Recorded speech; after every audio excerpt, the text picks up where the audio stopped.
তোমাকে পাওয়ার স্বপ্নটা আমার ঠিক আয়নার মতো ছিল। প্রতিদিন তোমাকে দেখেছি, অনুভব করেছি। ঠিক সামনে থেকেও যেন এক অদৃশ্য দেয়ালের আড়ালে ছিলে তুমি।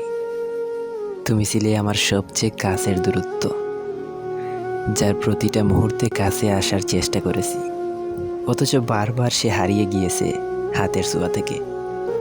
তোমার হাসি, তোমার চাহনি, তোমার হেঁটে যাওয়ার প্রতিটা দৃশ্য আজও আয়নার মতো চোখে ভাসে। যেখানে তুমি আসো কিন্তু আমার নও। প্রতিবার ভাবতাম এবার হয়তো তুমি থাকবে, একটুখানি পিছনে ফিরে তাকিয়ে বলবে চলো একসাথে হাঁটি। কিন্তু সেই মুহূর্তটা কখনোই আসেনি। তোমার কাছাকাছি ছিলাম ঠিকই, হয়তো নিঃশ্বাসের দূরত্বে, কিন্তু তোমার হৃদয়ের দূরত্ব ছিল এক আকাশ পরিমাণ। তুমি আমার অনুভূতি ছিলে, আমার ভাবনায় ছিলে, অথচ আমার বাস্তবতায় কখনো ছিলে না। তোমাকে পাওয়ার স্বপ্নটা ছিল আমার প্রতিদিনের অভ্যাস, আর তোমাকে হারানোর সত্যিটা হয়ে দাঁড়িয়েছে আমার প্রতিদিনের বাস্তবতা।